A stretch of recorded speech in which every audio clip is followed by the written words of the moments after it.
Teman-teman, Assalamualaikum warahmatullahi wabarakatuh.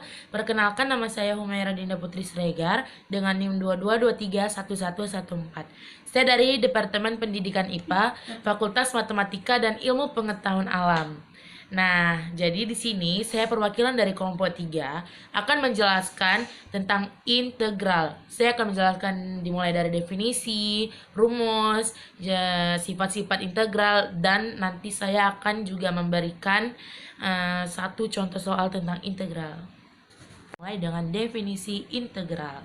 Integral secara sederhana dapat disebut sebagai inverse atau kebalikan dari operasi turunan.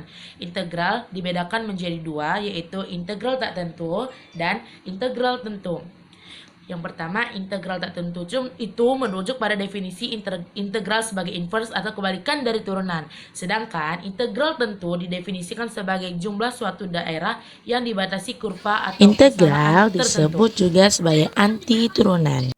Sebelum kita memahami apa itu integral, maka kita juga harus memahami terlebih dahulu apa itu turunan. Nah, jadi kalau kita ingat-ingat lagi, untuk turunan perpangkatan, Y sama dengan X pangkat N, itu kan dapat diturunkan. Nah, jadi N dikali X pangkat N dikurang 1. Nah, pangkatnya itu dikali ke depan, lalu dikurangkan 1. Nah, untuk contoh misalnya nih kita punya X pangkat 3. Tuh, X pangkat 3 itu kalau diturunkan tuh jadinya 3X pangkat 2. Yang 3 dipindahkan ke depan, lalu pangkatnya dikurangkan 1. Contoh lagi nih, misalkan X pangkat 3 ditambah 5, itu pasti jadinya 3X pangkat 2. Karena apa ya? Karena konstanta itu kalau diturunkan jadinya 0. Contoh lagi, X pangkat 3 dikurang 2, itu juga turunan 3X kuadrat. Nah, X pangkat 3 ditambah 10, itu juga turunannya 3X kuadrat. Nah, proses dari kiri ke kanan itu, ini kan kita sebut sebagai turunan.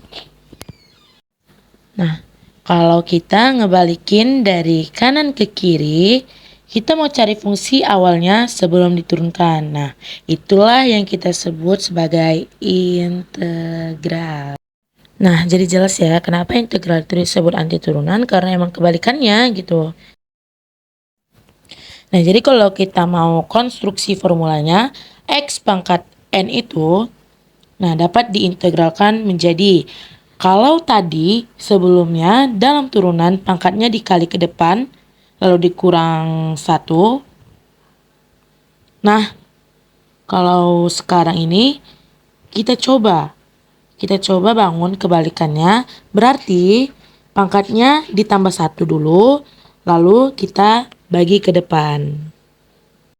Nah, tadi kan itu X pangkat 3, X pangkat 3 tambah 5, X pangkat 3 dikurang 2, X pangkat 3 ditambah 10. Itu kalau diturunkan jadinya 3X kuadrat. Nah, 3X kuadrat ini kalau kita mau balikan ke fungsi awal, kita balikannya kemana? Ya, kita balikinnya ke itu tadi, bisa jadi ke X pangkat 3, X pangkat 3 tambah 5, X pangkat 3 kurang 2, dan seterusnya. Nah, jadi kita tuh kehilangan konstantanya. Kita nggak bisa lacak konstantanya itu dapatnya berapa. Makanya ditambahkanlah C itu untuk mengisi kemungkinan konstanta yang kita nggak tahu itu. Nah, jadi integral yang kayak gini tuh kita sebut sebagai integral tak tentu. Ya, karena kita nggak tahu nilai C-nya. Nah, inilah formula pertama dari integral tadi. Formula untuk X pangkat N. Oke, kita coba contoh ya. Di sini, misalkan X pangkat 3. Nah, di sini tuh 3 tuh ada di posisi N. Jadi, kalau kita ikutin formulanya, dapat diperoleh 1 dibagi 3 tambah 1 dikali X pangkat 3 tambah 1 ditambah C. Sehingga kita rapikan lagi menjadi 1/4 dikali X pangkat 4 ditambah C. Nah, contoh lagi nih. Kita punya X pangkat 5 Nah, yang jadi N itu di sini 5. Jadi sehingga kita peroleh 1 bagi 6 dikali X pangkat 6 tambah C. Nah, ini selanjutnya nih. Kalau kita buat integral 1 per X pangkat 3 itu gimana? Coba gimana? Karena ini ekspresinya beda sama dengan pangkat N. Kita ubah dulu, caranya itu kita ubah dulu menjadi X pangkat min 3. Berarti yang jadi N di sini adalah min 3. Nah, sehingga hasilnya dapat kita peroleh 1 per min 3. Maaf ya, ini kesalahan teknis. Dikali X pangkat min 3 tambah 1 ditambah C. Jadi gitu ya kalau misalnya dia beda ekspresinya dengan yang pangkat. Nah, jadi kalau disederhanakan dapatnya 1 bagi min 2 dikali X pangkat min 2 ditambah C. Jadi jangan bingung kalau misalnya dia tidak sesuai dengan pangkat N. Nah, kita masuk ke bentuk integral lainnya. Misalkan kita berikan batas dari A sampai B. Jadi di atas sama bawahnya itu ada angkanya. Kita sebut sebagai batas dan dibacanya dari bawah ke atas. Nah, integral ini tuh dibaca integral A sampai B untuk fx dx.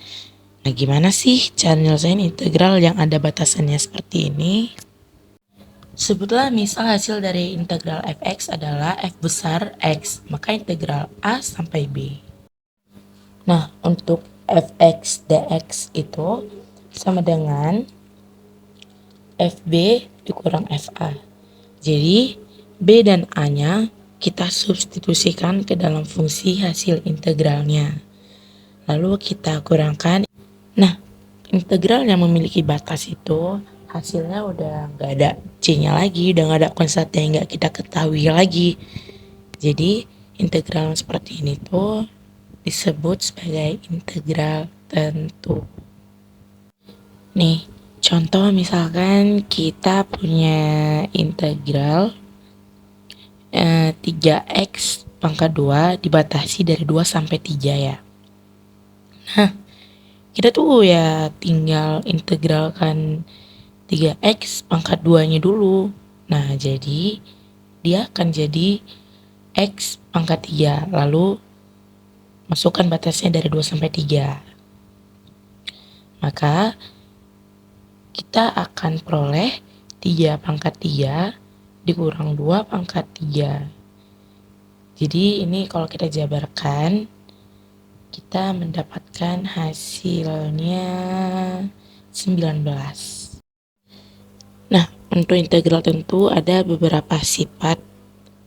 Oke, yang pertama itu, kalau kita mengintegralkan dari A sampai A untuk suatu fx, hasilnya udah pasti 0.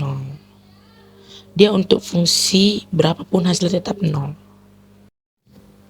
Oke, ini contoh nih. Misalkan kita mau integralin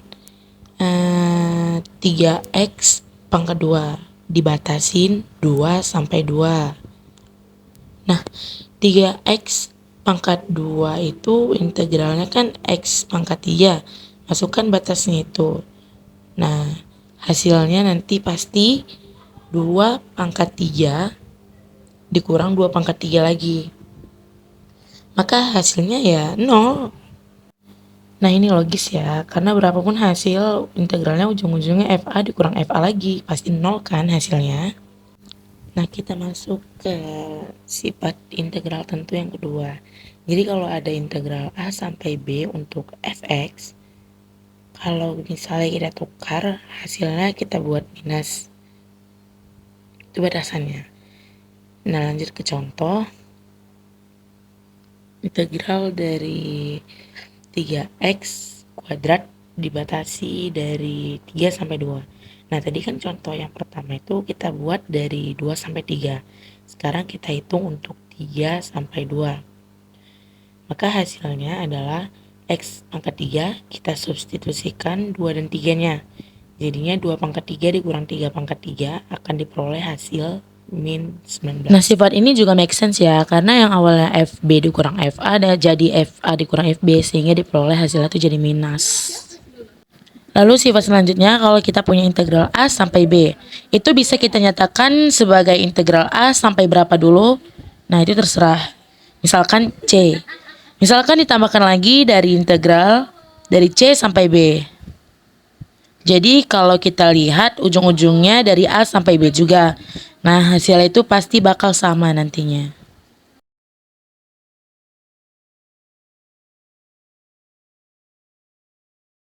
Nah, contoh kayak yang pertama tadi, integral dari 2 sampai 3 untuk 3x kuadrat dx. Nah, ini bisa aja kita tulis integral dari 2 misalnya sampai 5 dulu. Untuk 3x kuadrat dx, lalu kita tambah integral dari 5 sampai 3 untuk 3x kuadrat dx. Maaf ya, videonya agak kepotong. Nah, lanjut. Untuk batas 2 sampai 5-nya, nanti kita akan peroleh 5 pangkat 3 dikurang 2 pangkat 3. Untuk batas dari 5 sampai 3-nya, kita akan peroleh 3 pangkat 3 dikurang 5 pangkat 3. Terus, kita tinggal coret-coret aja, rapihin. Hasil akhirnya nanti 19. Jadi, nilai akhirnya nggak berubah ya sama sekali, tetap 19. Nah, ini yang tadi semuanya itulah kita sebut sebagai sifat-sifat integral tentu. Simpel kan sebenarnya? Nah, biasanya untuk tes-tes PTN dan sebagainya, trik ini yang harus kita ketahui ya, sifat-sifat integral ini. Nah, gimana teman-teman semuanya? Sampai sini sudah paham kan apa itu integral? Jadi, sekian penjelasan yang bisa saya sampaikan. Lebih dan kurang saya mohon maaf. Assalamualaikum warahmatullahi wabarakatuh.